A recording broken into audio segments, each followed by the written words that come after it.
Desire unlist লেখিকা সাবিলা সাবি পর্ব ২২। ভিসার কাগজটা হাতে দেওয়ার পর জাভিয়ান যখন নিঃশব্দে নিজের রুমের উদ্দেশ্যে চলে গেল, তানভি তখন সেখানেই পাথরের মতো দাঁড়িয়ে রইল। হাতে সেই সামান্য কাগজের টুকরোটা যেন আজ হাজার মন ভারী হয়ে উঠেছে। এই তো সেই মুক্তি যার জন্য সে প্রতিদিন প্রার্থনা করেছে, তবে আজ কেন এই স্বাধীনতা তাকে আষ্টেপৃষ্ঠে বেঁধে ফেলছে। সেদিনের ডিনারের টেবিলটা ছিল একদম নিস্তব্ধ। জাভিয়ানের বাবা কিংবা পরিবারের অন্য কেউ জানতো না যে ভেতরে ভেতরে কি ঝড় বয়ে যাচ্ছে। জাভিয়ান একবারও তানভীর দিকে তাকালো না। সে অত্যন্ত যান্ত্রিকভাবে খাবার শেষ করে উঠে পড়ল। তার এই নির্লিপ্ততা তানভীর বুকে তীরের মতো বিঁধছিল। তানভী মনে মনে ভাবল, এতটাই সহজ আমাকে বিদায় করে দেওয়াটা কি ওর কাছে স্রেফ একটা ডিল শেষ করার মতো। রাত গভীর হলো। ভিলার প্রতিটি কোণ আজ অদ্ভুত এক হাহাকারে ভরে উঠেছে। তানভী তার ঘরের বারান্দায় দাঁড়িয়েছিল। সে জানতো এটাই এই বাড়িতে তার শেষ রাত। কাল এই সময়ে সে মেঘের ওপরে থাকবে তার নিজের দেশে। কিন্তু অদ্ভুত ব্যাপার, দেশের কথা ভেবে বুকটা আজ আর খুশিতে ভরে উঠছে না। হঠাৎ সে দেখল বারান্দার অন্য প্রান্তে অন্ধকার কোনো একটা আগুনের ফুলকি জ্বলছে আর নিভছে। জাভিয়ান সে এক হাতে গ্লাস আর অন্য হাতে সিগারেট নিয়ে অন্ধকারের দিকে তাকিয়ে আছে। দুজনেই খুব কাছে, অথচ মাঝে যেন আলোকবর্ষের দূরত্ব। জাভিয়ান অন্ধকারের দিকে তাকিয়ে মনে মনে আওড়াচ্ছিল সেই কথাগুলো, তুমি আমার থেকে দূরে গেলে আপাতত নিরাপদে থাকবে।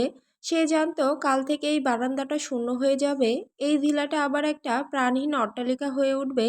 কিন্তু সে তাকে আটকে রাখবে না। তার শত্রুরা চারিদিক জাল বিছিয়েছে। তানভীকে কাছে রাখা মানে তাকে বিপদে ফেলা। আর তার এই বিদায় আসলে তানভীর প্রতি তার চরম সুরক্ষা কবচ। তানভীর সাহস করে জাভিয়ানের কাছে যেতে চাইলো। সে কি একবার বলবে, আমি যেতে চাই না? কিন্তু তার আভিজাত্য আর অভিমান তাকে আটকে দিল।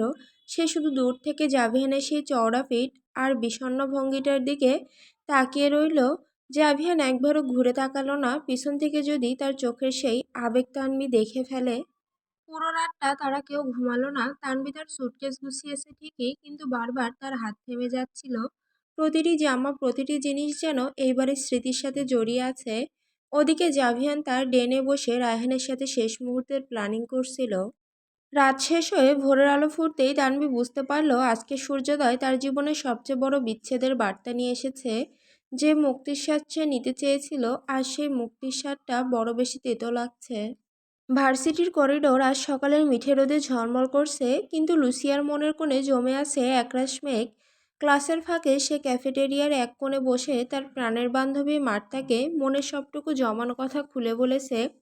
কণ্ঠস্বরে একরাশ বিষাদ নিয়ে বলল, জানিস আমি নিজেকে অনেক বোঝানোর চেষ্টা করেছি, কিন্তু ফারহানের প্রতি ওই ভালো লাগাটা কেন যেন দিন দিন আরও বাড়ছে। অথচ ফারহান, সে আমাকে স্রেফ এগিয়ে চলে। আমার উপস্থিতি ওর কাছে কোনো পাত্তাই পায় না। ও আমাকে একদমই পছন্দ করে না রে।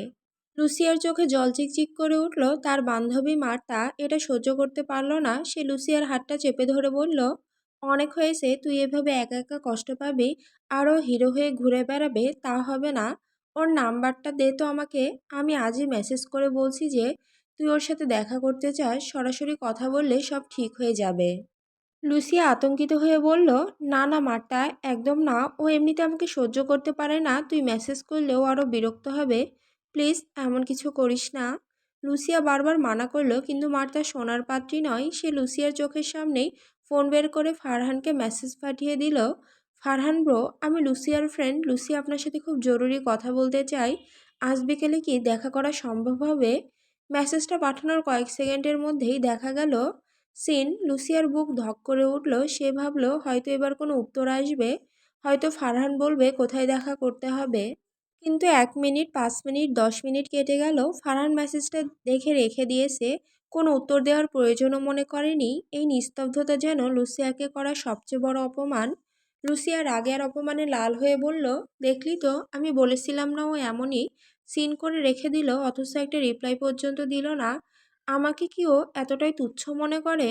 লুসিয়ার ভেতরে সেই বিষাদ মুহূর্তেই তীব্র রাগে পরিণত হলো। ফারহানের এই অহংকার আর অবহেলা লুসিয়ার জেদকে আরও বাড়িয়ে দিল। সে মনে মনে ঠিক করলো এই অপমানের শোধ সে কোনো না কোনোভাবে নিয়েই ছাড়বে। বিকেলের ম্লান আলোয় তানভী ড্রয়িং রুমের সোফায় পাথরের মতো বসে আছে। তার চারপাশের বাতাস আজ বড্ড ভারী। বাড়ির সবাই যখন জানতে পারলো যে আজ রাতেই তানভী চলে যাচ্ছে, তখন পুরো বাড়িতে যেন এক অঘোষিত স্তব্ধতা নেমে এলো। জাভিয়ানের বাবা সাইম চৌধুরী আর মিসেস কার্গো চৌধুরী হতভম্ব হয়ে তানভীর দিকে তাকিয়েছিল। কারো কাছে এই আকস্মিক সিদ্ধান্তের কোনো ব্যাখ্যা ছিল না। জাভিয়ান অবশ্য অফিসে যাওয়ার আগে খুব স্বাভাবিক গলায় সবাইকে বলে গেছে, তানভি বেশ কিছুদিন হলো ওর বাবা মাকে দেখে না, তাই ওকে কদিনের জন্য পাঠিয়ে দিচ্ছি, বড় কোনো ব্যাপার না। কিন্তু বাড়ির সবার মনে খটকা লেগেছে। জাভিয়ানের মতো মানুষ যে তানভীকে এক মুহূর্তে চোখের আড়াল করতে চায় না, সে হুট করে এমন সিদ্ধান্ত কেন নিল? তানভী লক্ষ্য করলো বাড়ির পরিচারিকারা পর্যন্ত ফিসফিস করছে। জাভিয়ানের বাবা এসে একবার তানভীর মাথায় হাত রাখলেন, কিন্তু তানভী তার চোখের জল আড়াল করতে দ্রুত মাথা নিচু করে ফেলল। সে জানে এই কদিন আসলে চিরকাল। জাভিয়ান তাকে মুক্তি দিয়েছে ঠিকই, কিন্তু সেই মুক্তির ভেতরে যে কতটা অবজ্ঞা আর ত্যাগের বিষ মিশিয়ে দিয়েছে তা কেবল তানভীই বুঝতে পারছে। সে বারবার ঘড়ির দিকে তাকাচ্ছে। বিকেল গড়িয়ে সন্ধ্যা নামছে। জাভিয়ান অফিসে গেছে, বলে গেছিল রাতে ফিরবে এবং নিজেই তাকে এয়ারপোর্টে পৌঁছে দেবে। তানভীর মনে হচ্ছে সময়টা যেন থমকে দাঁড়িয়েছে।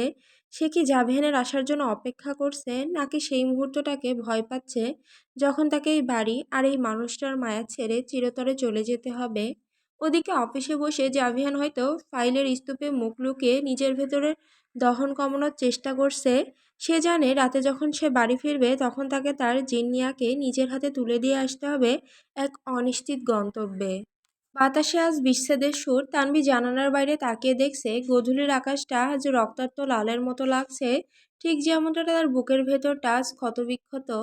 বিকেলের নিস্তব্ধতা ভেঙে লুসিয়া যখন কাঁপা কাঁপা হাতে ফারহানকে ফোনটা করলো, তার হৃদস্পন্দন তখন তার নিজের কানে বাজছিল। রিং হতে পা হতেই ওপাশ থেকে ফারহানের সেই গম্ভীর অথচ শীতল কণ্ঠস্বর ভেসে এলো। ফারহান নিরাসক্তভাবে বলল, হ্যালো। লুসিয়া খানিকটা থতমত খেয়ে জবাব দিল, কেমন আছো ফারহান? ফারহানের দিক থেকে কোনো সৌজন্যবোধ প্রকাশ পেল না, বরং তার কণ্ঠে ঝরে পড়ল চরম বিরক্তি। সে বিরক্তি স্বরে বলল, কেমন আছি সেটা জানার জন্য তো তুমি ফোন করনি, আসল কথাটা বলো, ফোন করেছো কেন? লুসিয়া দমে গেল না। সে নিজেকে শক্ত করে নিয়ে অত্যন্ত বিনম্র সুরে বলল, আসলে সেদিন আমাকে ওই আলেকজান্ডার হাত থেকে বাঁচানোর জন্য তোমাকে একটা ধন্যবাদ দেওয়া হয়নি, সেই কৃতজ্ঞতা জানানোর জন্যই ফোন করেছিলাম। লুসিয়া ভেবেছিল তার এই কৃতজ্ঞতা প্রকাশ হয়তো ফারহানের বরফ শীতল মনকে কিছুটা গলাবে, কিন্তু ফলাফল হলো উল্টো। ফারহান এক মুহূর্তে চুপ থেকে একটা তাচ্ছিল্যের হাসি আসলো। সে বিদ্রূপের সুরে বলল, সিরিয়াসলি লুসিয়া, এতদিন পর তুমি এই সামান্য একটা কথা বলার জন্য আমাকে ফোন করেছো? আমার হাতে অত সময় নেই। এই কথাটুকু বলে ফারহান কোনো উত্তরের অপেক্ষা না করে সজোরে ফোনটা কেটে দিল। ফোনের ওপাশে শুধু টু টু শব্দটা বাজতে থাকলো। লুসিয়া স্তম্ভিত হয়ে ফোনের স্ক্রিনের দিকে তাকিয়ে রইল। তার কৃতজ্ঞতাকে ফারহান শুধু অবহেলাই করেনি, বরং সেটাকে স্রেফ তুচ্ছ-তাচ্ছিল্য করে ছুঁড়ে ফেলে দিয়েছে। অপমানে লুসিয়ার চোখের কোণে আবার জল জমল, কিন্তু এবার সেই জলের সাথে মিশে আছে চরম এক জেদ। অফিসের বিশাল কাছের জানালার সামনে দাঁড়িয়ে জাভিয়ান শেষবারের মতো নিজের ফাইলগুলো গুছিয়ে নিচ্ছিল। কক্ষ জুড়ে এক ভারী নীরবতা। রায়হান দরজার কাছে দাঁড়িয়ে অনেকক্ষণ ধরেই দ্বিধায় ভুগছিল। অবশেষে সে মুখ খুলল, স্যার, একটা কথা বলতাম, মিস গজতন্ত্রীকে হুট করে এভাবে বাংলাদেশে পাঠিয়ে দেওয়ার কি ঠিক হচ্ছে? জাভিয়ান সোজা হয়ে দাঁড়ালো। তার চোখে মুখে এক ধরনের কৃত্রিম উদাসীনতা, যা সে খুব যত্ন করে ফুটিয়ে তোলার চেষ্টা করছে। কেন ঠিক হবে না? আমি তো বিয়েটা করেছিলাম স্রেফ বাবার চাপে পড়ে, নিজের স্বার্থের জন্যই ওই মেয়েটাকে এই নরকে টেনে এনেছিলাম। এখন আমার উদ্দেশ্য সফল, ওর প্রয়োজন ফুরিয়েছে। ওর তো একটা নিজস্ব জীবন আছে রায়হান, সে কেন আমার শেকল পরে এখানে পড়ে থাকবে? ওকে ওর মতো বাঁচতে দাও, আমি ওকে মুক্তি দিচ্ছি। জাভিয়ানের কণ্ঠস্বর যতটা সম্ভব নির্লিপ্ত শোনালো, কিন্তু রায়হান তার বসের চোখের ভেতরে সেই দহনটা পড়তে পারল। সে এক পা এগিয়ে এসে খুব নিচু স্বরে বলল, স্যার, অন্তত আমার সামনে মিথ্যা বলবেন না। আপনি ধরা খেয়ে যাচ্ছেন। আপনার এই মুখোশের আড়ালে কী চলছে তা আমার চেয়ে ভালো কেউ বোঝে না। আপনি ওকে ভালোবাসেন বলেই নিজের বুক থেকে ছিঁড়ে দূরে সরিয়ে দিচ্ছেন, কারণ আপনি চান না আপনার শত্রুরা ওর কোনো ক্ষতি করুক। জাভিয়ান মুহূর্তের জন্য স্তব্ধ হয়ে গেল। তার চল শক্ত হয়ে উঠল। সে তপ্ত দৃষ্টিতে রায়হানের দিকে তাকিয়ে অত্যন্ত গম্ভীর গলায় বলল, এত বেশি বোঝা শরীরের জন্য ভালো নয় রায়হান। আমি যে সিদ্ধান্ত নিয়েছি সেটাই চূড়ান্ত। যাও, গাড়ি রেডি করো, আমাকে বাড়ি ফিরতে হবে। জাভিয়ান দ্রুত পায়ে রুম থেকে বেরিয়ে গেল। রায়হান দীর্ঘশ্বাস ফেলে দাঁড়িয়ে রইল। সে জানে জাভিয়ান নিজেকে যতই কঠোর দেখানোর চেষ্টা করুক না কেন, আজ রাতের প্রতিটি সেকেন্ড তার জন্য বিষের মতো হবে। নিজের না বলা ভালোবাসাকে নিজ হাতে বিসর্জন দিতে যাওয়া কোনো সাধারণ মানুষের কাজ নয়। সন্ধ্যা ঘনিয়ে এসেছে, ভিলার বাইরে কনকনে উত্তরে হাওয়া বইছে, যা জানান দিচ্ছে শীতের প্রকোপ। জাভিয়ান ঠিক সময়ে বাড়ি পৌঁছালো, তার চেহারায় ক্লান্তি আর গাম্ভীর্যের মিশ্রণ। ড্রয়িং রুমে পা রাখতেই দেখলো তানভি তার লাগেজ নিয়ে প্রস্তুত। ফ্লাইট রাত 9টায়, হাতে আর একদমই সময় নেই। তানভি একটা সাধারণ কামিজের ওপর পাতলা ওড়না জড়িয়ে দাঁড়িয়েছিল। জাভিয়ান তার আপাদমস্তক একবার দেখে নিয়ে শীতল অথচ সতর্ক গলায় বলল, বাইরে অনেক ঠান্ডা, মেক্সিকোর এই রাতগুলো সহ্য করার মতো নয়। যাও, ওপর থেকে ভারী কোনো ওভারকোট পরে আসো, মাঝপথে অসুস্থ হয়ে পড়লে দেখার কেউ থাকবে না। তানভি কোনো পাল্টা যুক্তি করল না। সে শেষবারের মতো নিজের রুমে গেল। দরজায় হাত রাখতেই বুকটা হু হু করে উঠল তার। এই রুমের প্রতিটি আসবাব, জানালার পর্দা, এমনকি বিছানার চাদরের ভাঁজেও যেন গত কয়েক মাসের অজস্র স্মৃতি লেপ্টে আছে। সে ধীর পায়ে আলমারি খুলে একটা ওভারকোট গায়ে জড়িয়ে নিল। চারপাশটা একবার চোখ বুলিয়ে দেখে নিল, যেন হৃদয়ে গেঁথে নিতে চাইছে এই দৃশ্যটুকু। নিচে নামার আগে সে মার্কোর রুমে গেল। মার্কোর দিকে তাকিয়ে বলল, ভালো থাকবেন মার্কো ভাইয়া, নিজের যত্ন নিবেন। মার্কোর চোখে এক ধরনের জিজ্ঞাসা ছিল, কিন্তু তানভি আর কথা না বাড়িয়ে দ্রুত নিচে নেমে এলো। নিচে ড্রয়িং রুমে তখন এক ভারী পরিবেশ, পরিবারের সবাই উপস্থিত। মিসেস কার্গো চৌধুরী এক কোণে গম্ভীর মুখে দাঁড়িয়ে আছে, তার অভিব্যক্তি বোঝা যায়। লুসিয়া একটু দূরে দাঁড়িয়েছিল, তার চোখে মুখে ফারহানের দেওয়া অপমানের রেশ কাটেনি ঠিকই, কিন্তু তানভীর চলে যাওয়াটা তাকে কেন যেন একটু নাড়া দিচ্ছে। জাভিয়ানের বাবা সাইম চৌধুরী তানভীর কাছে এগিয়ে এলেন, তার চোখে ছিল অপরাধবোধ আর মমতা। সাইম চৌধুরী, মা, নিজে খেয়াল রেখো। জাভিয়ান বলেছে তুমি কয়েকদিনের জন্য যাচ্ছ, তাড়াতাড়ি ফিরে এসো। তানভী কোনো মতে মাথা নিচু করে কান্না চাপলো। সে জানে এই ফের আর কোনোদিন হবে না। জাভিয়ানের চাচা সাইম চৌধুরীও শুকনো মুখে বিদায় জানালেন। জাভিয়ান দরজার কাছে দাঁড়িয়ে ঘড়ির দিকে তাকালো। তার হাতে ধরা গাড়ির চাবিটা সে জোরে মুঠোয় চেপে ধরে রেখেছে, যেন নিজের ভেতরের কম্পন থামাতে চাইছে। সময় হয়ে গেছে, চলো। এক নিদারুণ মৌনতা সঙ্গী করে তানভী ভিলার সদর দরজা পেরিয়ে গাড়ির দিকে পা বাড়ালো। পেছনে পড়ে রইল এক বিশাল অট্টালিকা আর কিছু অমীমাংসিত অনুভূতির গল্প। গাড়িটা রাতের মেক্সিকো সিটির বুক চিরে এয়ারপোর্টের দিকে এগোচ্ছে। বাইরে সোডিয়ামের হলুদ আলো আর ল্যাম্পপোস্টের সাদা তীব্র আলো বারবার গাড়ির ভেতরটা আলোকিত করে তুলছে। সামনে ড্রাইভারের পাশে রায়হান বসে মোবাইলে ফ্লাইটের শেষ মুহূর্তে চেক ইন নিয়ে ব্যস্ত। পিছনের সিটে জানালার ধারে তানভী, আর তার পাশেই কিছুটা দূরত্ব বজায় রেখে জাভিয়ান। জাভিয়ান জানালার বাইরে তাকিয়েছিল, তার এক হাত মাঝখানের সিটের উপর রাখা। হঠাৎ করে গাড়ির একটা ছোট ঝাঁকুনিতে তানভী ভারসাম্য হারিয়ে ফেলল। ঠিক সেই মুহূর্তে অজান্তেই তানভীর হাতটা গিয়ে পড়ল জাভিয়ানের হাতের উপর। স্পর্শটা লাগার সাথে সাথেই দুজনের শরীর দিয়ে এক অদ্ভুত শিহরণ বয়ে গেল। জাভিয়ান ঘাড় ঘুরিয়ে তানভীর দিকে তাকালো, আর ঠিক সেই মুহূর্তে ওপর থেকে একটা উজ্জ্বল আলো জাভিয়ানের মুখে এসে স্থির হলো। তানভী অপলক দৃষ্টিতে তাকিয়ে রইল জাভিয়ানের দিকে। ঠিক তখনই বাড়ি থেকে একটা উজ্জ্বল আলো গাড়ির ভেতরে এসে পড়ল। সেই তীক্ষ্ণ আলোয় জাভিয়ানের ফর্সা মুখটা একদম স্পষ্ট হয়ে উঠল। আলোয় জাভিয়ানের মুখটা আজ যেন কোনো গ্রিক দেবতার ভাস্কর্যের মতো স্বচ্ছ মনে হচ্ছে। তানভীর নজর স্থির হলো জাভিয়ানের ডান পাশে নাকের ঠিক সেই ছোট্ট তিলটার ওপর, যা তার গাম্ভীর্যতাকে এক অদ্ভুত মায়ায় মুড়ে রেখেছে। কিন্তু সবচেয়ে বেশি তানভীর বুক কাঁপিয়ে দিল জাভিয়ানের ঠোঁটজোড়া, পাতলা চিকন আর নিখুঁত লাভ শেইভের গোলাপি আভার সেই ঠোঁট। ঠিক সেই ঠোঁটের একটু নিচের দিকে একটা কালো কুচকুচে তিল, যা দেখে মনে হয় কোনো শিল্পী সাদা ক্যানভাসে খুব যত্ন করে এক ফোঁটা কালো কালি লেপে দিয়েছেন। তানভীর মনের গভীরেই মোহবিষ্ট হয়ে বলল, একটা পুরুষের ঠোঁট এতটা সুন্দর হয় কি করে? এই সেই ঠোঁট, যেই ঠোঁট দিয়ে সেদিনও আমাকে পাগলের মতো চুম্বন করেছিল। সেই উত্তাপ, সেই অধিকারবোধ কি সব মিথ্যে ছিল?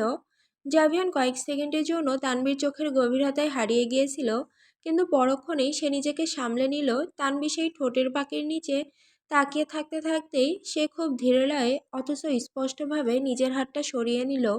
জাভিয়ানের হাত সরিয়ে নেওয়া মাত্রই তানভীর হুঁশ ফিরল। তার মনে হলো জাভিয়ান তাকে স্রেফ স্পর্শ করতেই চাইছে না। হাতটা সরিয়ে নেওয়ায় এই ভঙ্গিটা তানভীর বুকে কোনো ধারালো অস্ত্রের মতো বিঁধল। তানভীর মনের গভীরে তীব্র অভিমানে সে মনে মনে বলল, ও কি আমাকে এতটা অপছন্দ করে? একটা সাধারণ স্পর্শও কি ওর সহ্য হচ্ছে না?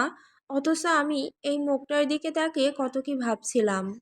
তানভী অপরাধবোধ আর কষ্টে কুঁকড়ে গেল। সে দ্রুত নিজের হাত সরিয়ে জানালার বাইরে তাকিয়ে রইল। তার চোখের কোণটা আবার ভিজে উঠছে। সে ভাবছে জাভিয়ান হয়তো সত্যি তাকে আজ মন থেকে বিদায় করে দিয়েছে, অথচ সে এই মানুষটার ছোট ছোট খুঁটিনাটি জিনিসগুলো ভুলতে পারছে না। জাভিয়ানের এই নিষ্ক্রিয়ভাবে হাত সরিয়ে নেওয়াটা তানভীর বুকে কোনো বিষাক্ত তীরের মতো বিঁধল। জাভিয়ান আবার জানালার বাইরে মুখ ফিরিয়ে নিল, কিন্তু তানভীর চোখের সামনে তখন কেবল সেই গোলাপি ঠোঁট আর তার নিচের কালো তিলটা ভাসছে। সে বুঝতে পারছে না সেই মানুষটাকে ঘৃণা করবে নাকি বিদায় বেলায় এই মায়াই আরও বেশি করে জড়িয়ে পড়বে।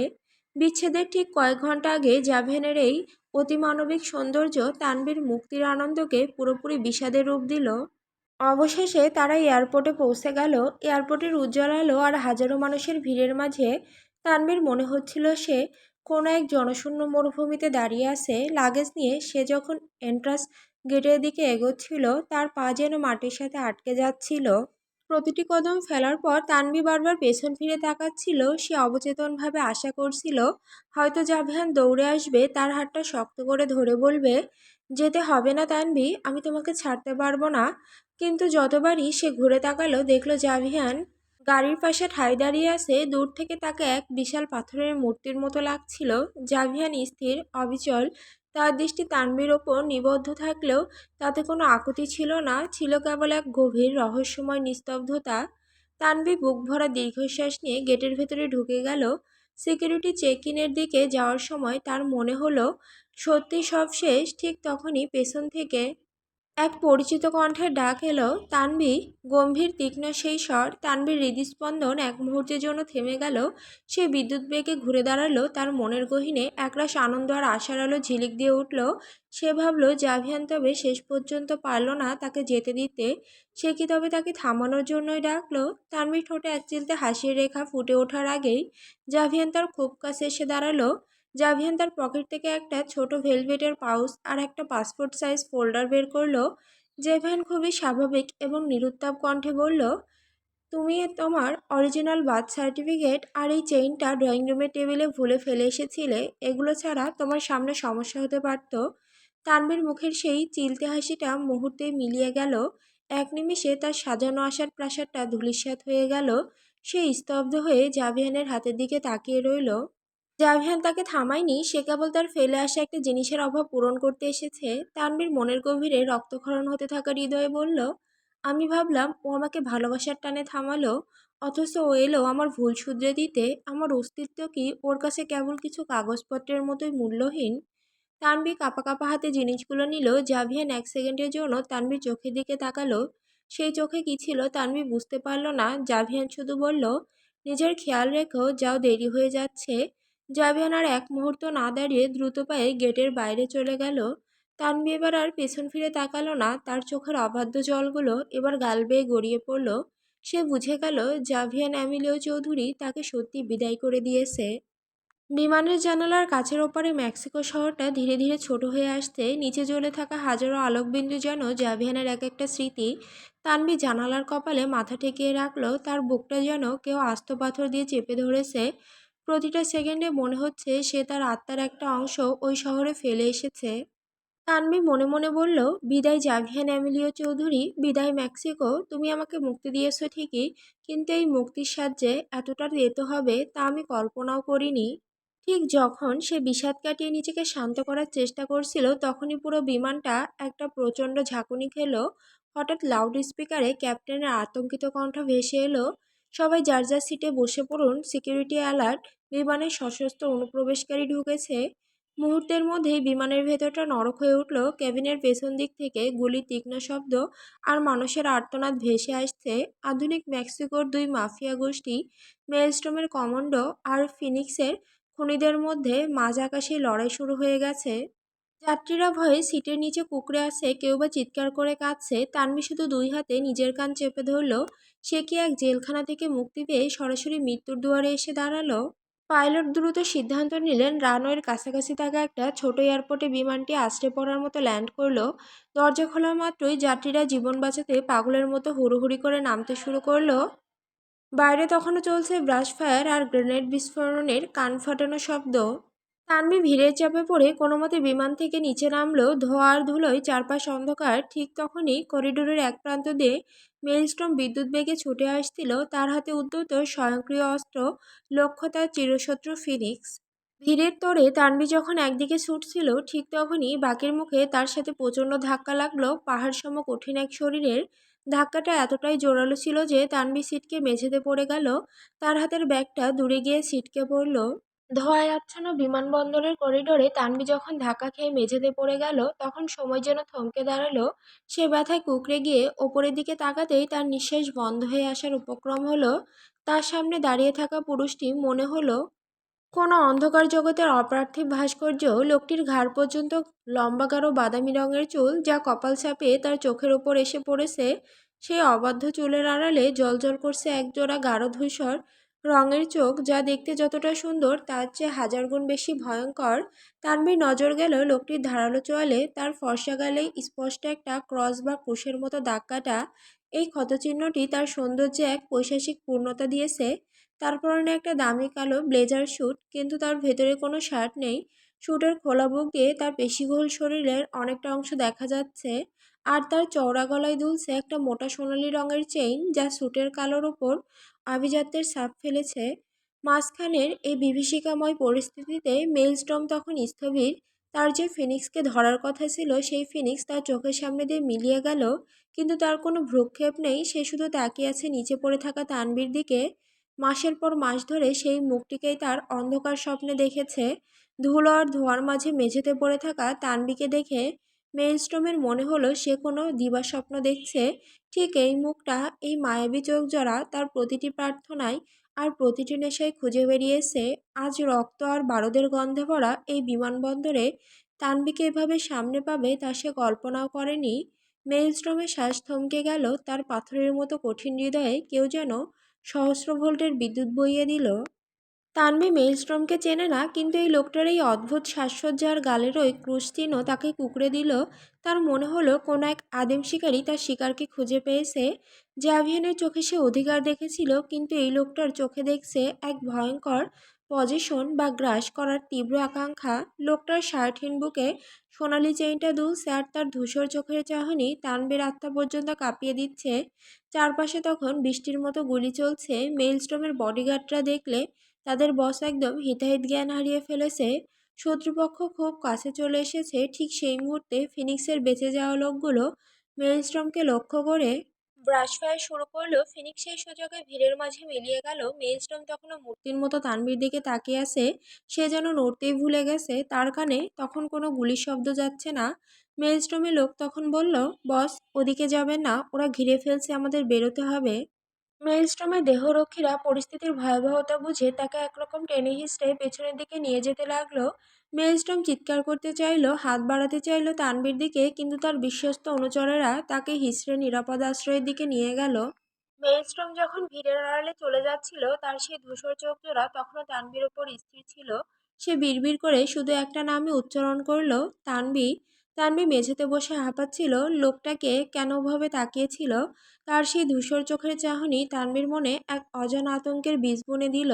সে বুঝল না যে জাভিনের হাত থেকে মুক্তি পেলেও সে এখন এক অনেক বড় শিকারির জালে পড়ে গেছে। ভিড়ের মধ্যে মেইলস্টর্ম অদৃশ্য হয়ে গেলেও তানভীর মনে হলো ওই ধূসর চোখ জোড়া এখনও তাকে নজরে রাখছে। বিমানের জানালা দিয়ে মেক্সিকো শহরটাকে এখন একমুঠো জোনাকের মতো দেখাচ্ছে। আকাশ ছুঁতে যাওয়া অট্টালিকাগুলো নিচে এক একটা বিন্দুতে রূপ নিয়েছে। তানভী জানালার কাছের গায়ে কপাল ঠেকিয়ে বসে আছে। তার তপ্ত নিঃশ্বাসে কাচের ওপর বাষ্পের পাতলা আস্তরণ জমছে। এই শহর তাকে কেবল বন্দিত্ব দেয়নি, দিয়েছে এমন এক মানুষের স্মৃতি যাকে ভোলা মানে নিজের অস্তিত্বকে অস্বীকার করা। বিমানের ভেতরের হট্টগোল, গুলির শব্দ আর সেই মৃত্যু ভয় মাখানো ল্যান্ডিংয়ের পর এয়ারপোর্ট কর্তৃপক্ষ যখন তড়িঘড়ি করে যাত্রীদের নিরাপত্তার জন্য অন্য একটি ছোট যাত্রীবাহী প্লেনের ব্যবস্থা করলো, তানভী তখন যন্ত্রের মতো ভিড়ের সাথে পা বাড়ালো। সে ভাবল, নিয়তি বোধহয় এবার তার ওপর সদয় হয়েছে। বিধ্বস্ত শরীরে সে নতুন প্লেনটির জানালার ধারে সিটে গিয়ে বসল। দুশ্চিন্তায় আর ক্লান্তি শেষে সে সিটে মাথা এলিয়ে চোখ বুজল। ঠিক তখনই শরীরের লোম খাড়া করে দেওয়া এক শীতল অনুভূতি তাকে গ্রাস করলো, যেন পাশের সিটে কোনো তুষার মানব এসে বসেছে। তানভী চোখ মেলল। আর পরক্ষণেই তার হৃৎপিণ্ড গলার কাছে উঠে এলো। তার একদম গা ঘেঁষে বসে আছে সেই লোকটা, ঘাড় পর্যন্ত লম্বা গাঢ় বাদামি চুলগুলো অবাধ্যভাবে কপালে এসে পড়েছে, আর সেই চুলের আড়াল থেকে বিচ্ছে একজোড়া গাঢ় ধূসর পাথরের চাহনি। ছুটের ভেতর দিয়ে তার শ্বেতসূর্ভ পেশিবহুল বুক আর সোনালি চেইনটা মৃদু আলোয় চিকমিক করছে। লোকটার গালে থাকা সেই ক্রুশ চিহ্নের ক্ষতটা এখন যেন আরো বেশি জীবন্ত লাগছে। মেইলস্ট্রম খুব নিচু আর গম্ভীর স্বরে বলল, পালানোর সব দরজাই আজ বন্ধ তানবি। তানবীর মুখ দিয়ে একটা আর্তনাদ বেরোনোর আগেই মেইলস্ট্রম অত্যন্ত ক্ষিপ্রতার সাথে একটি রুমাল তার নাকের কাছে চেপে ধরল। একটা তীব্র ঝাঁঝালো গন্ধ তানবীর স্নায়ুগুলোকে মুহূর্তে অসাড় করে দিল। তার চোখের মনি স্থির হয়ে এলো, চারপাশের দৃশ্যগুলো ঘূর্ণির মতো ঘুরতে শুরু করলো। মেইলস্ট্রমের সেই ধূসর চোখ জোড়াই ছিল তানবীর দেখা শেষ কোনো দৃশ্য, যা ধীরে ধীরে অন্ধকারে তলিয়ে গেল। কিছুক্ষণ পর মেইলস্ট্রমের লোকরা অত্যন্ত চতুরতার সাথে সিকিউরিটি ম্যানেজ করে অজ্ঞান তানভীকে অসুস্থ যাত্রী সাজিয়ে ওই বিমান থেকে নামিয়ে নিল। কিছুক্ষণ পর রানওয়ের এক নির্জন কোণে দাঁড়িয়ে থাকা মেইলস্ট্রমের কালো প্রাইভেট জেটের সিঁড়ি দিয়ে সে উঠে গেল। তার শক্ত দুই বাহুর ওপর অজ্ঞান তানভী যেন এক ছিন্নমূল লতা। মেইলস্ট্রমের পায়ের শব্দে জেটের ভেতরে নিস্তব্ধতা ভাঙছে। সে অত্যন্ত যত্নে তানভীকে ভেতরে সিল্কের নরম বিছানায় শুয়ে দিল। জেটের ইঞ্জিন যখন গর্জে উঠল, মেইলস্টর্ম তার লম্বা আঙুল দিয়ে তানভীর অবিন্যস্ত চুলগুলো সরিয়ে দিল। তারপর তার সেই পাতলা কিন্তু রুক্ষ আঙুলগুলো স্থির হলো তানভীর চিবুকে। জাভিহান আমিলীয় চৌধুরী তোমাকে আকাশ দিয়েছে, কিন্তু আমি তোমাকে দেব এক অদৃশ্য মায়া, যেখানে পৌঁছানোর জন্য কোনো মানচিত্র আজও তৈরি হয়নি। জেটটি যখন মেঘের রাজ্য ভেদ করে কোনো এক অজানা গন্তব্যের দিকে ছুটল, মেইলস্ট্রম একটি মদের গ্লাস হাতে জানালার দিকে তাকালো। তার চোখে তখন বিজয়ের নেশা। সে জানে এই খবর যখন জাভিহান চৌধুরীর কানে পৌঁছাবে, তখন মেক্সিকোর আকাশে রক্তবর্ণ মেঘ জমবে। কিন্তু তাতে মেইলস্ট্রমের কিছু যায় আসে না, কারণ তার মাসের পর মাস জমানো অবসেশন এখন তার হাতের মুঠোয়। মেক্সিকো শহরের বিখ্যাত পুয়েন্তে দে লা রিফর্মা ব্রিজের ওপর আজ যখন জাভিয়ান এমিলিও চৌধুরী এসে দাঁড়ালো, মেক্সিকোর বাতাস তখন বিষণ্ণতার বারুদ হয়ে বইছে। আকাশটা আজ বড় বেশি ধূসর, ঠিক যেমনটা ছিল আজ থেকে অনেক বছর আগে, যেদিন তার ভাইয়ের নিথর দেহটা তার চোখের সামনেই ঝুলছিল। মা বাবার উচ্চাকাঙ্ক্ষার পারিবারিক জাতাকলে পিষ্ট সেই কিশোর ভাইয়ের মৃত্যু জাভিয়ানকে শিখিয়েছিল আবেগ হলো এক মরণব্যাধি। সেই দিন থেকে সে প্রতিজ্ঞা করেছিল তার জীবনে ভালোবাসার কোনো ঠাঁই হবে না। সে হবে এক নিরেট পাথর, এক চরম অনুভূতিহীন জাভিয়ান এমিলিও চৌধুরী। কয়েক বছর আগে জাভিয়ান আর আজকের জাভিয়ানের মধ্যে আসমান জমিন তফাৎ। কিন্তু আজ সেই পাথরে ফাটল ধরেছে। তার সাজানো সেই অনুভূতিহীন গাম্ভীর্যের দেওয়াল আজ তাসের ঘরের মতো ভেঙে পড়েছে। তানবিকে বহনকারী প্লেনটি মেক্সিকোর সীমানা ছাড়িয়ে এখন সম্ভবত প্রশান্ত মহাসাগরের বিশাল নীল জলরাশির ওপর দিয়ে বাংলাদেশের পথে। যতবার জাভিহান ভাবছে তানভি ক্রমশ দিগন্তের ওপারে হারিয়ে যাচ্ছে, ততবার তার মনে হচ্ছে নিজের পাঁজরের ভেতর থেকে কেউ যেন এক মুঠো জ্যান্ত প্রাণ ছিঁড়ে নিয়ে যাচ্ছে। বাতাসের শোঁ শব্দে সে যেন নিজের হৃদস্পন্দন শুনতে পাচ্ছে। জাভিয়ান এমিলিও চৌধুরী যে কোনোদিন হার মানেনি, আজ সে নিজের মনের কাছে পরাজিত। ব্রিজের ওপর দাঁড়িয়ে এক বুক শূন্যতা নিয়ে সে আজ প্রথমবার নিজের মনে বিড়বিড় করে উচ্চারণ করলো সেই চরম সত্যটা, যা সে এতদিন নিজের কাছ থেকে লুকিয়ে রাখতে চেয়েছিল। আমি ওকে ভালোবেসে ফেলেছি। এই স্বীকারোক্তিটা মেক্সিকোর বাতাসে ভাসা কোনো তথাকথিত রোমান্টিক সংলাপ নয়, বরং একজন আজন্ম শক্ত হৃদয়ের মানুষের ভেঙে চুরমার হয়ে যাওয়ার শব্দ। ব্রিজে বাতাসের বেগ বাড়ছে। বাতাস জাভিয়ান তার ওভারকোটের কলারটা শক্ত করে টেনে যা দিল, কিন্তু বুকের ভেতরে সেই কনকনে শীতল শূন্যতাটা কোনো দামি পোশাকে ঢাকা যাচ্ছে না। সে রেলিংয়ে হাত রাখলো, শক্ত লোহার সেই হিমশীতল স্পর্শ আজ তার নিজের চরিত্রের মতোই মনে হচ্ছে, উদাসীন, প্রাণহীন আর বড্ড একা। জাভিয়ান মনে মনে নিজেকে রক্তাক্ত করছে এক কঠিন প্রশ্নে। কি আছে ওই মেয়েটার মধ্যে যে মাত্র কয়েকটা সূর্যোদয় আর সূর্যাস্তের ব্যবধানে আমার দীর্ঘ বছরের সাজানো আভিজাত্যকে ধুলোয় মিশিয়ে দিল? আমি তো সেই মানুষ যে নিজের লক্ষ্য আর কাজ ছাড়া আর কিছুই চিনতাম না, যে কোনো মৃতদেহের সামনে দাঁড়িয়েও চোখের পলক ফেলেনি। অথচ আজ একটা সাধারণ মেয়ের প্লেনে উঠে যাওয়া দেখে আমার পৃথিবীটা কেন দুমড়ে মুচড়ে যাচ্ছে। তানবি, ও তো কেবল একটা নাম ছিল না, ও ছিল আমার সেই আজন্ম অন্ধকার ঘরের একমাত্র জানালা, যা দিয়ে আমি প্রথমবার রোদেলা আকাশ দেখতে শিখেছিলাম। আমি সেই আলোটা দুহাতে আগলে ধরার আগেই জানালাটা চিরতরে বন্ধ হয়ে গেল। তানভি যখন পাশে ছিল, জাভিয়ান তখন নিজেকে নতুন করে আবিষ্কার করেছিল। সে বুঝতে পেরেছিল বেঁচে থাকা মানে কেবল নিঃশ্বাস নেওয়ার যান্ত্রিক লক্ষ্য পূরণ নয়, বেঁচে থাকা মানে কারোর অপেক্ষায় থাকা, কারোর একটু হাসতে, নিজের অজান্তেই নিজেকে হারিয়ে ফেলা। জাভিয়ান এমিলিও চৌধুরী তার সেই কয়েকটা দিনে প্রথমবারের মতো মানুষ হিসেবে বেঁচে ছিল। তার সেই নিরেট মরুভূমির মতো জীবনে তানভি ছিল এক পশলা আকস্মিক বৃষ্টি। কিন্তু আজ চারপাশ বড় বেশি নিস্তব্ধ। তানভীর চলে যাওয়ার সাথে সাথেই জাভিয়ানের সেই ক্ষণিকের রঙিন জগৎটা ফ্যাকাশে হয়ে গেছে। সে জানে কাল থেকে তাকে আবার সেই পুরনো খোলসে ফিরে যেতে হবে। আবার সেই জনমানবহীন বাড়ি, সেই যান্ত্রিক নির্জনতা আর অনুভূতির দেওয়াল দিয়ে ঘেরা এক একাকী জীবন। সে আবার সেই আগের মতো রুক্ষ আর নিষ্ক্রিয় জাভিয়ান হয়ে যাবে ঠিকই, কিন্তু তার হৃদয়ের গভীরে যে ক্ষতটা আজ তৈরি হলো, তার রক্তক্ষরণ কোনোদিন থামবে না। রেলিংয়ের লোহাটা আরো শক্ত করে আঁকড়ে ধরল সে, বিড়বিড় করে বলল, আমি তো এমন ছিলাম না, আমি তো একা চলতেই জানতাম, অথচ আজ মনে হচ্ছে আমার অস্তিত্বের অর্ধেকটা ওই প্রশান্ত মহাসাগরের ওপারে হারিয়ে যাচ্ছে। এই কয়েকটা দিন কি তবে আমার সারা জীবনের একাকিত্বের চেয়েও বেশি সত্য ছিল? জাভিয়ান আর মেক্সিকোর এই নির্জন ব্রিজে দাঁড়িয়ে নিজের কাছেই চরমভাবে পরাজিত হলো।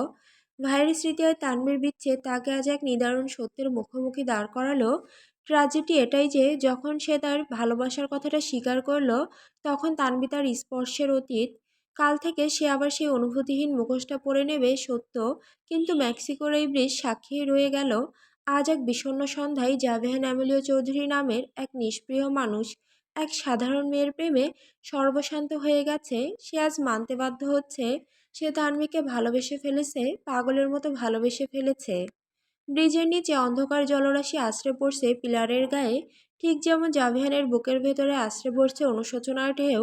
বাতাসের শোষ শব্দের মাঝে হঠাৎই পেছনে গাড়ির টায়ার ঘষার শব্দ শোনা গেল। জাভিয়ান ফিরে তাকালো না। সে জানে এই অসময়ে তাকে খুঁজে বের করার সাধ্য মেক্সিকোতে কেবল একজনেরই আছে। ভারী বুটের শব্দ এগিয়ে এলো। রায়হান এসে জাভিয়ানের থেকে কয়েক হাত দূরত্বে স্থির হয়ে দাঁড়ালো। তার হাতে একটা ফাইল, কিন্তু তার চোখ জোড়া আজ জাভিয়ানের মতোই আর্দ্র। জাভিয়ান সামনের দিকে তাকিয়ে ভাঙা গলায় জিজ্ঞেস করলো, তুমি এখানেও চলে এলে রায়হান? তুমি জানলে কি করে আমি এই ব্রিজে থাকবো? জাভিয়ান ঘাড় ঘুরিয়ে রায়হানের দিকে তাকালো। তার সেই তীক্ষ্ণ চোখে আজ কোনো দম্ভ নেই, আছে এক অসীম শূন্যতা। রায়হান হালকা একটু মাথা নিচু করে ম্লান হেসে জবাব দিল, স্যার, যে মানুষটার প্রতিটি নিঃশ্বাসের খবর আমি রাখি, সে তার হৃদয়ের সবচেয়ে বড় হারের দিনে কোথায় থাকবে তা জানতে কোনো গোয়েন্দার দরকার হয় না। আমার চেয়ে ভালো আপনাকে আর কে জানে স্যার? জাভিয়ান আবার দৃষ্টি সরিয়ে নিল। সে রেলিংয়ে রাখা তার পাথরের মতো শক্ত হাতটার দিকে তাকিয়ে থেকে বলল, শুনেছি মানুষ যখন মরে যায় তখন তার সব বন্ধন ছিঁড়ে যায়, কিন্তু আর জীবন্ত অবস্থায় আমার মনে হচ্ছে আমার সব বন্ধন ছিঁড়ে তানভি মেঘের ওপারে চলে যাচ্ছে। রায়হান, আমি ওকে আর দেখতে পাবো না, তাই না? রায়হান এক পা এগিয়ে এলো। সে জানে জাভিয়ান চৌধুরীকে সান্ত্বনা দেওয়ার মতো শব্দ পৃথিবীতে নেই। সে শুধু শান্ত স্বরে বলল, স্যার, আপনি তাকে মুক্তি দিতে চেয়েছিলেন যাতে সে ভালো থাকে, কিন্তু মুক্তি দিতে গিয়ে আপনি নিজেই বন্দী হয়ে গেলেন।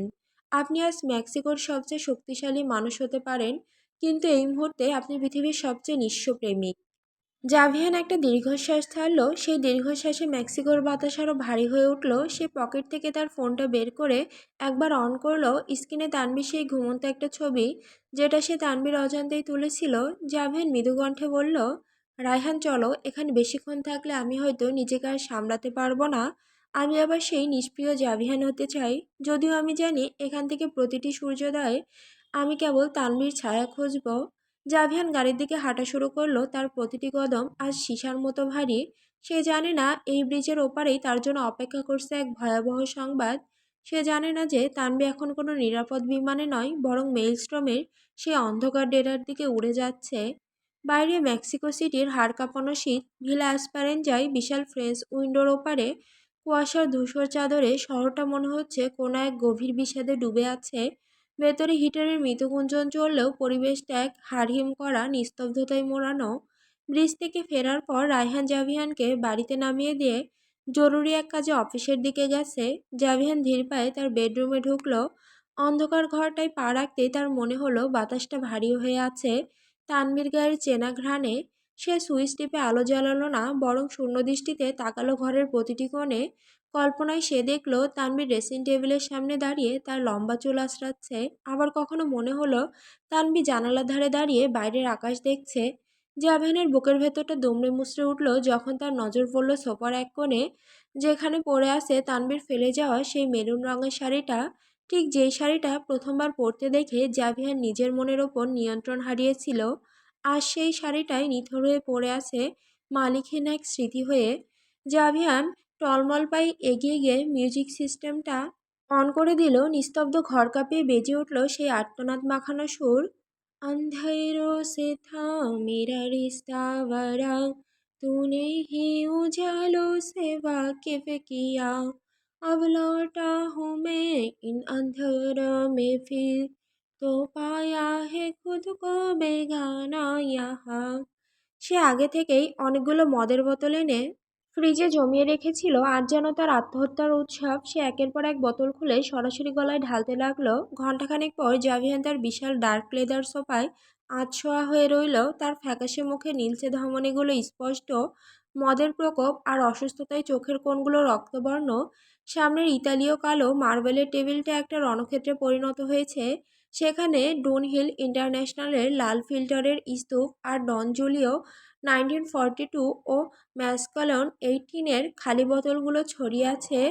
ঠিক তখনই রায়হান ফিরে এলো। ঘরের অবস্থা দেখে তার আত্মা শুকিয়ে গেল। সে দ্রুত পায়ে এগিয়ে এসে টেবিলের ওপর ডক্টরের সেই মেডিকেল রিপোর্টটা ছুঁড়ে দিল, যেখানে জাভিয়ানের লিভার ড্যামেজে চূড়ান্ত সতর্কবাণী দেওয়া ছিল।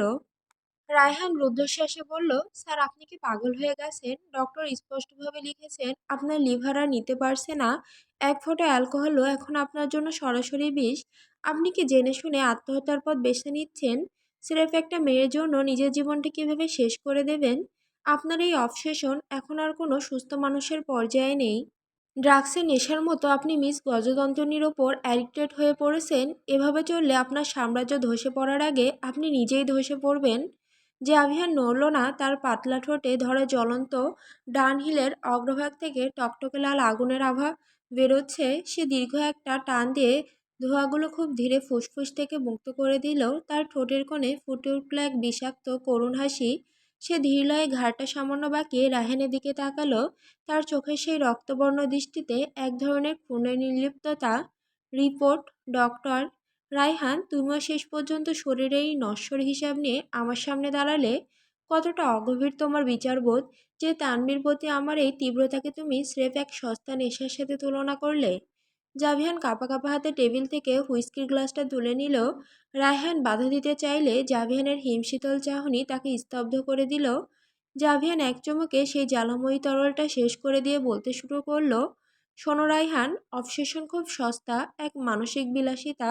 ওটা একটা আগুনের হলকার মতো, প্রচণ্ড উত্তাপ ছড়ায় ঠিকই, কিন্তু জ্বালানি ফুরিয়ে গেলে একসময় স্রেফ এক মুঠো ছাই ছাড়া আর কিছুই থাকে না। আর অ্যাডিকশন, ওটা তো স্রেফ স্নায়ুর বিশ্বাসঘাতকতা। রিহাবে গেলে এই অভ্যাস বদলে ফেলা যায়, কারণ মানুষ শরীরের দায়ে বাঁচতে চায়। জাভিয়ান সিগারেটের ছাইটুকু ঝেড়ে ফেলে গভীর স্বরে বলল, কিন্তু তানভি, তানভি আমার অবসেশন নয় রায়হান, তানভি আমার ফিক্সেশন। রায়হান অস্ফুট স্বরে কিছু বলতে চাইল, কিন্তু জাভিয়ান তাকে থামিয়ে দিল। ফিক্সেশন বোঝো, এটা কোনো ক্ষণস্থায়ী ধুলোঝড় নয় যে মেক্সিকোর এই শীতের শেষ শান্ত হয়ে যাবে। নেশা মানুষ ত্যাগ করতে পারে, অভ্যাস মানুষ ছুঁড়ে ফেলে দিতে পারে, কিন্তু ফিক্সেশন, ওটা রক্তের মতো ধমনীতে বইতে থাকে। মানুষ কি তার নিজের প্রতিবিম্বকে শরীর থেকে আলাদা করতে পারে কোনো দিন? তানভি আমার সেই প্রতিবিম্ব। তাকে বাদ দিলে জাভিয়ান এমিলিও চৌধুরীর এই রাজকীয় অস্তিত্ব স্রেফ এক অর্থহীন শূন্যতা। জাভিয়ান আবার কাপা হাতে গ্লাসটা পূর্ণ করলো। জানালার ওপারে মেক্সিকোর হিমশীতল অন্ধকারের দিকে তাকিয়ে সে ম্লান হেসে যোগ করলো, অবসেশন মরে যায় রায়হান, অ্যাডিকশন ছেড়ে যায়, কিন্তু ফিক্সেশন, ওটা কেবল মৃত্যুর সাথে সাথে শান্ত হয়, তার আগে নয়। She is not my obsession, even not addiction, she is my fixation.